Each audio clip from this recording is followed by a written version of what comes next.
guys, welcome. It's number 2 instalment of my classes, I guess. So today's all about fire spitting, and we're going to go through a couple of safety things and such. And don't forget to like and subscribe into my YouTube channel, because 100 subscribers, you know, we're going to jump on a motorbike and smash it all the way down to the awesome looking castle, and hopefully it's going to be pretty amazing for that back shot. So first things first, of course, the same as for fire safety goes into precautionary measures when it comes into where you're going to be placing it. Obviously it's going to be next to the camera for you guys, and you're going to be recording it, definitely away from the fuel source. It's a bit awkward when you're going to do fire spitting, because you tend to be holding a fuel source in your hand. It's a bit awkward. I tend to have a good gulp, and then with one gulp I tend to get maybe, how would you say, 3 spits, 2 good spits. 2 good spits, and there's a little bit of draft after, really. But yeah, let's go for it, I guess. So first things first, I've just got some basic water. Now kerosene is obviously a lot oilier than water, so when you come into spit kerosene, it's going to be a little bit harder to get that atomization. That's what you're looking to get, a nice bit of atomization. Wind is a big thing. If it's a windy day, you don't want that fire coming back in your face. You don't want fire going into anything else that could catch fire, so another thing, you don't want to put your fuel where you're going to be spitting fire in that direction. Also, if there's crowds about, you can't have crowds getting obviously screwed over by the fire. So I don't know why actually they call it fire spitting, because you're not actually spitting it. So like, spitting is like this, right? You gotta be spitting, yeah? It's not actually like that. You're trying to purse your lips, a bit like you're playing the clarinet or a saxophone or any other woodwind instrument for that matter, really. And then what you're going to get is a nice sort of spray. With the spray, it's going to light up a bit better. I will do an example of that and different techniques I tend to do at the end of the video. Also a bit of a publication, so it's a bit of fun. Thanks to Ross for that one.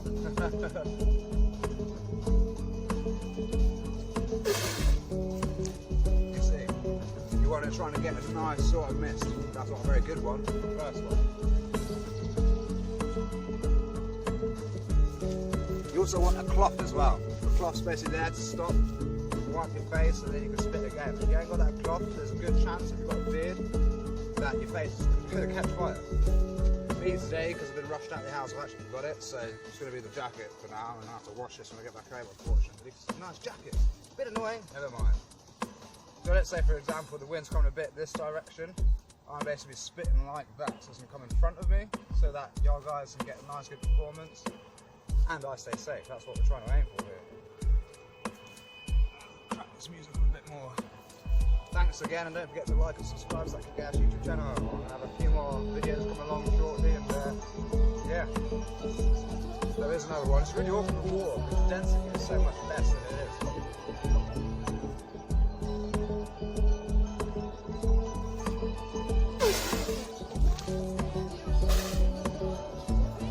That's what we're trying to get, basically.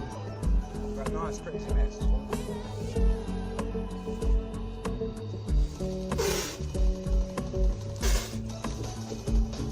As you can see, every now and again, if you don't atomize correctly, you do get a couple of droplets coming out. Now, if there's a crowd around you and you're doing it, they should be 3 meters away if you're trying to do it for one. And you don't want to do that to obviously hit, especially as kids or anyone else in the audience. So, I mean, you're going to be spitting fire over 4 meters to be safe is a good option, really. But you can do it in short bursts, and you can also light it after you spat it. So, yeah. I've only brought out a limited amount of stuff, so I didn't really think I needed any nunchucks or nothing. So, for example, if you wanted to light it afterwards, you spray it and then light the mist. You have to do that in very quick succession, otherwise the mist will just dissipate and it won't light, which is kind of rubbish. Especially when you've got 2 good spits in here. The last one's really just nothing, you may as well spit on the ground or something like that.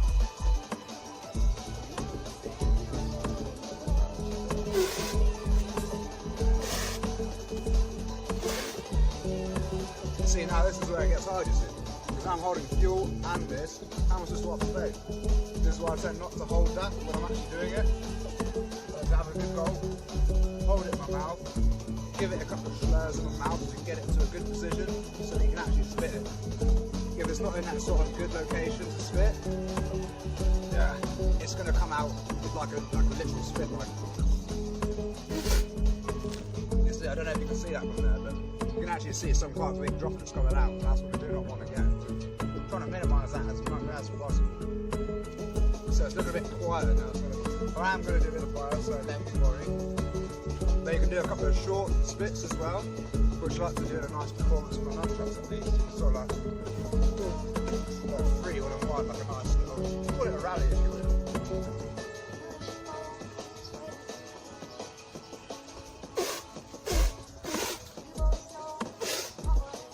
So you're going to get like a nice little rally going on that, which is really good fun. You're going to make the most out of what kerosene you've got in your mouth.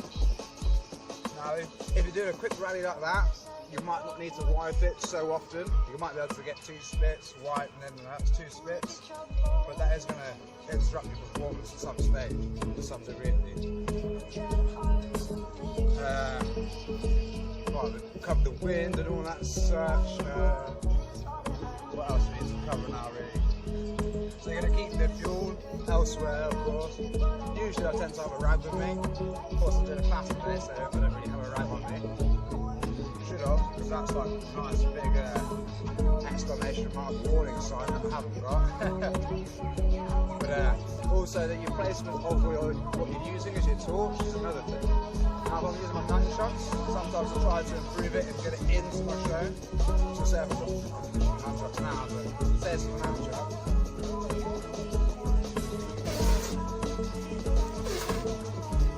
You can sort of follow it around. And then with that you're going to get a nice curving arm or fire, which is really cool, especially when you've got the nunchucks going at the same time. Now of course, you're going to definitely want to wipe your face there because you're still holding that around as we're popping around your body, coming around again. Definitely want to keep that definitely away from your face. And your real rag. Usually in the summer, I won't be wearing a coat and nothing like that. So I'd have a rag on a belt or something.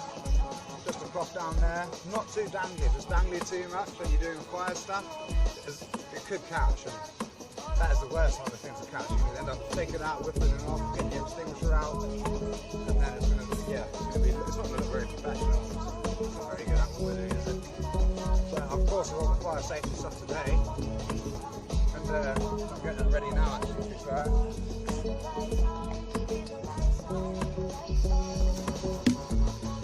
Because you always need your fire safety.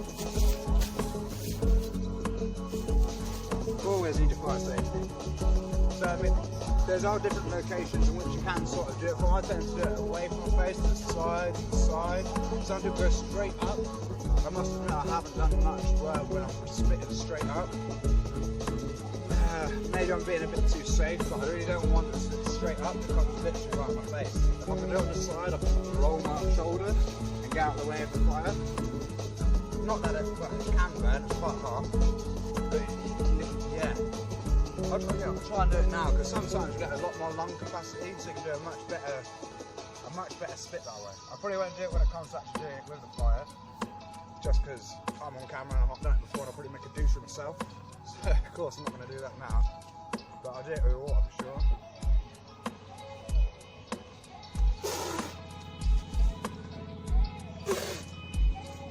You see, whatever comes up must come down. It's coming right down on me, so maybe in the future I'll get a bit better at that one, but for the time being it's much better to the side of myself. Alright, let's do this then. And I'll wait for a couple of these people to, we'll just do it for a bit, why not? Now some more professional people than me, they're not going to keep it in the kerosene tub as it is, because you're going to have to use that. It's a big tub to carry around really. I only have it in my mouth and then I'll come back to it. And kerosene really doesn't take that much. It takes quite a lot to light, so there's not really much to worry about that.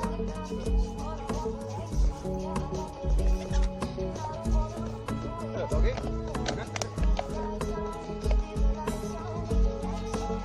Give it a couple of seconds. Got some beloved dog walkers hanging around.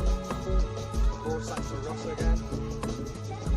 So yeah, we're going to do a nice little quick one here. Get this whip, get it wet. And I'll do a couple of spins. Now it's really, I mentioned this now, it's really I've almost done it once myself. You do not want to ingest kerosene. Obviously, it goes without saying that it's not very good for you at all.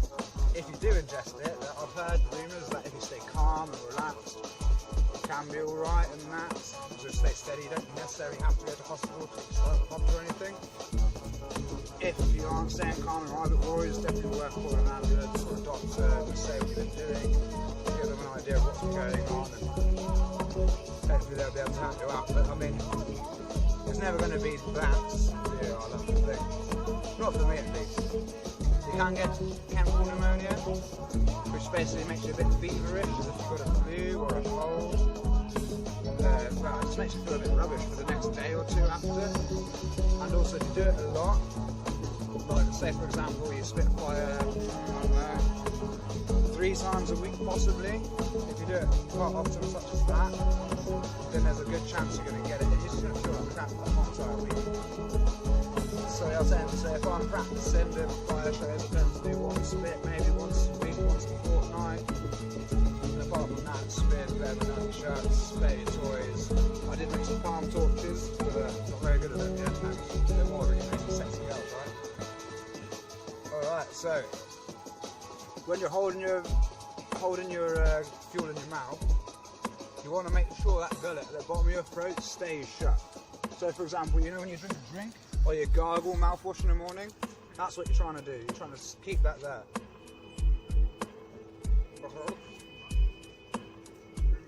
If you keep it like that, then there's no chance of that coming back down into your throat. If you start breathing too much or something, that gullet can come up open and then it goes straight down and you're gonna, oh, it feels terrible honestly. As soon as it goes down, because it's quite an oily substance, it sticks to the hole inside your throat and it's, it really isn't very good at all. So for the first one, I'm just going for a basic side fire. So I'm start here, cross. As I do that, I'm moving my body out of the way of the oncoming fire. Whilst that happens, you can wipe your mouth as well. Obviously, you should have a cloth. Get a cloth. Don't do what I'm doing. Use a cloth. And yeah, so you get a nice full archway, wipe your face, and after that you see you wipe your face. So you see now, slam my fuel up high.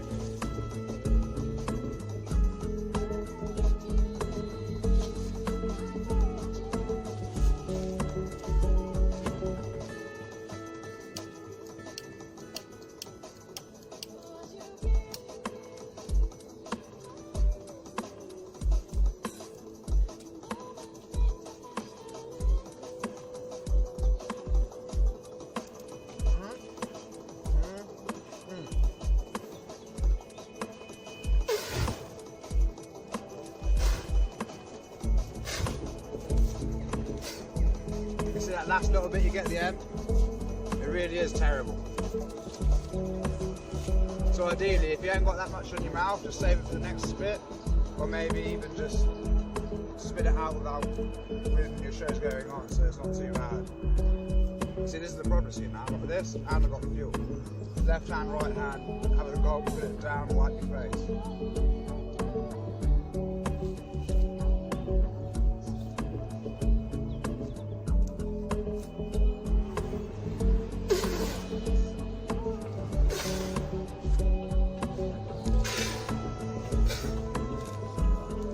Now, by accident, I actually learned one crazy technique, which is basically like you spit it and then you ignite it, which I think is really, really cool. Now, if there's a lot of wind, you want to make sure you're going to spit in front of it and the wind's going to drag it to the torch, or you're going to move your torch to where it is, right? So I'll try and do that now for you guys, but there's not much wind today, so maybe it could work, maybe it won't, we'll have to see. So I want to spit it about up here, and then add this to it at almost the same sort of time. So it's not a massive explosion going right up, but it's going to be almost like a sparkle / twinkle in the air instead. The better you do it, the more of a sparkle / flame you get, and the worse you do it, you're just going to get a couple of sparks as if you've got that bulge. So even when before I spit, after I drink the fuel, I'm wiping my face again. Every single time I get any fuel anywhere in my face, always wipe. Now I've got a beard, it's going to be really bad. If I've got hairspray, I'm probably going to risk it. So for all you ladies out there who are going to do fire spitting or fire eating, the best thing to do is just basically, if you don't have hairspray on, you'll be in a much better place. Maybe hair tied back possibly. I don't know, I've got no hair, so I have to deal with that problem. After I do these sort of fire shows where I've spat, I tend to have like a nice beer. Now I don't really tend to drink the beer, I tend to use it as a sort of mouthwash. I don't know what the case is, but I find the alcohol itself tends to sort of break apart the oily residue from the kerosene. And then with that, it makes, you can get it out of your mouth a lot easier. Because like I say, if it gets down in your throat and you can get chemical pneumonia, like even now I can feel it slightly dripping down my throat because my blood is saying things to talk. So if you can keep it in at the time, great, but obviously afterwards it's still going to go down, so you have to flush that shit out your mouth as soon as possible, really. Alrighty then.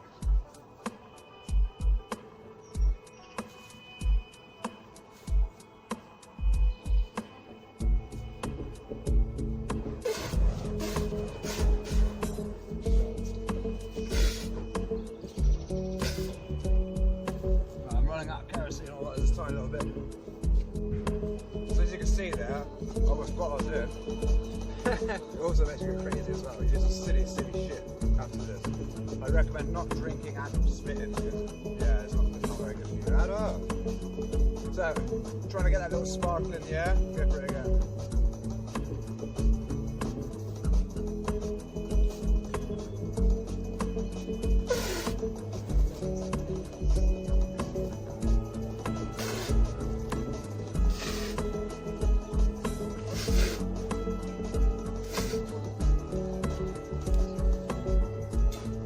Now it's a lot safer because it's not so close to your face, but then it's not as effective as you might imagine either. If you can get it spot on, great, but the whole point of fire spitting is that you're making a massive deal at the event. People are going to see it, people are going to enjoy it.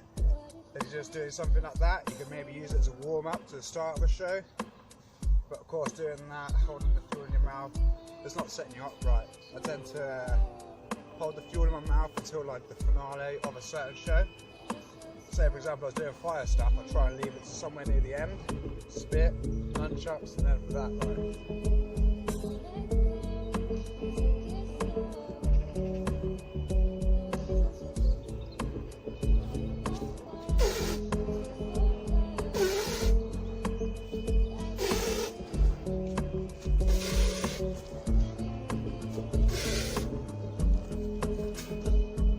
So as you can see, there's nice little sparkles in the air.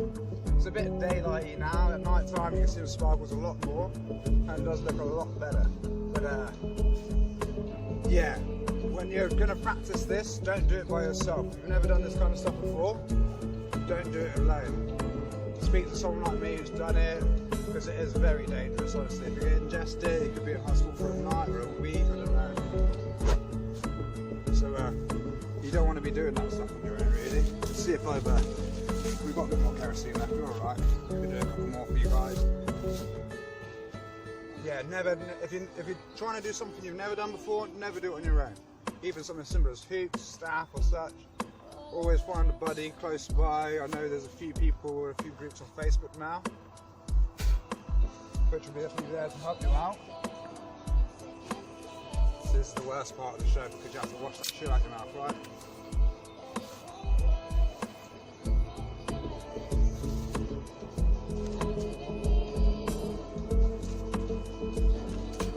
So you're quite literally washing it out. You could do this with mouthwash actually.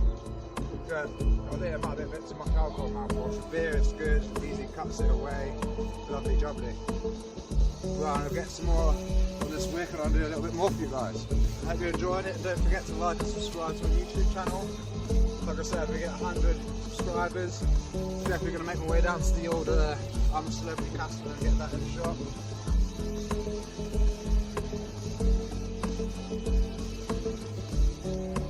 Now another thing when it comes to your fuel when you're spitting, there's one thing, always dispose of the fuel correctly. Don't just lob it in your bin. ideally make sure you call the right people and get rid of it the correct way. The same as you would motorbike oil. Otherwise, I mean, it's very much toxic, obviously. So this is another thing why you don't want it to go down your gullet. So yeah, always make sure you get rid of that correctly. And if in an ideal world, always have two versions. So you can have one for your wicks, such as this, and then you can have another for your spitting. Now the best thing about that is when you're spitting it, you don't get bits in it and that. Whereas, because you see my wick here, it's still a bit smoky like, but you see it's a bit frayed in that. So these little frays are going to end up in the liquid.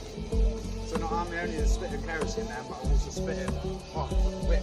As you can imagine, it's not going to help when you're trying to get that nice mist in there. That's what I'd say. If you're quite new to this and you want to get into it, just practice with water. Once you get past a good mist of water, go to something a bit thicker, maybe like chuck a shitload of cordial in it. Once you get a nice mist there, then start looking around for some people who can actually show you how to do it. And especially controlling that gullet, that's one of the hardest things to do. You know, I've been spit a couple of times, but then every now and again, it will slightly over my gullet, say, I don't know, you get shocked or surprised, you do a massive fireball in your face, you go, oh, that is going to open that gullet, and it goes right down. And that's when you're going to be like, blowing your frown straight away.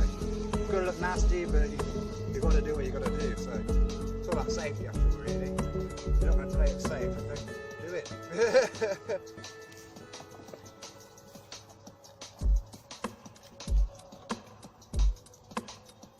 Kind of wish I brought my whole staff up now because I've had a nice little spin as well. But it is about fire spinning, so hey. Now, after this video is published online and that, I know it's live, but after I'll put a couple of files up, a couple of links to some proper safety precautions that you might want to check out, especially when it comes to chemical pneumonia. You can have a gander at that, what the effects are, how to avoid it, and yeah. I hear some stories that milk's quite good because it's quite oily already, so you can use that to coat the same way as you have hot sauce. If you have hot sauce without milk, it's ridiculously spicy, right? Whereas if you have milk or cream first and then you have the hot sauce, it doesn't really do much. So sometimes people say milk's alright, but then the last thing I want is milk with kerosene in my mouth, but no way it goes. And it can't be very good for the taste, so just stick to the beer and wash it out every now and again.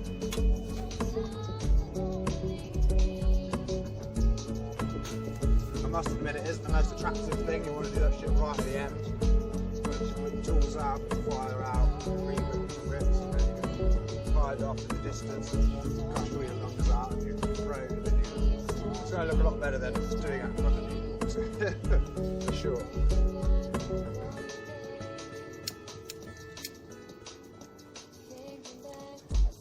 So we're going to try and do a couple of combos now instead.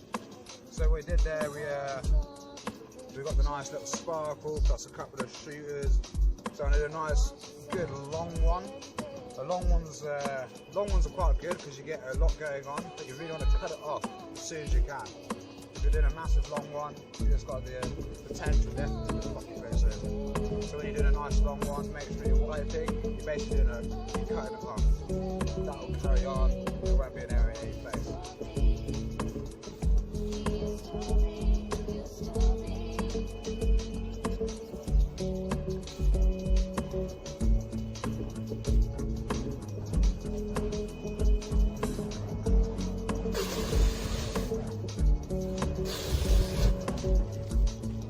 The long ones are really good, almost acts like a flamethrower. But building up that pressure inside there is another little risk when you got it, so only do what you can do. Don't try and push yourself too far because you will rock it over.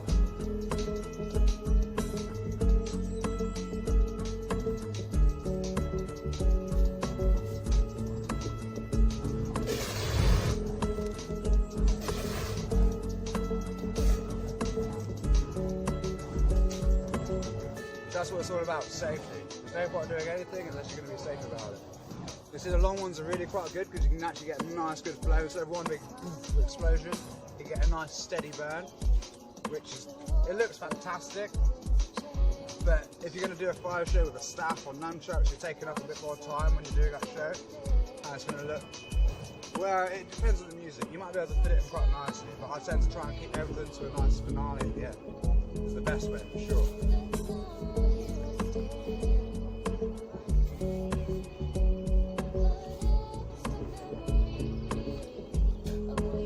I apologise, it's not very attractive doing that, but you can't have that in your throat the whole time. So this is going to be the last sort of couple of ones now.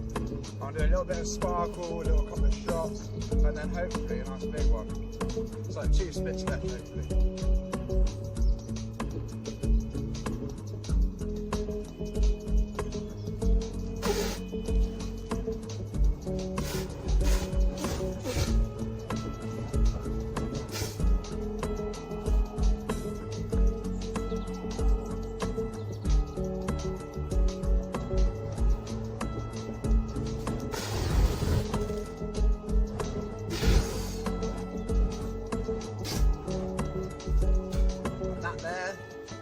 Bit of my wick. So I hope you guys have enjoyed the enjoyed the class today, and any comments, I do appreciate your feedback for sure. I'll always look into that, and I'll be sticking that information with regards to the safety about kerosene in the links below. Have a lovely evening, and always stay true to yourself. Peace out, guys. Awesome.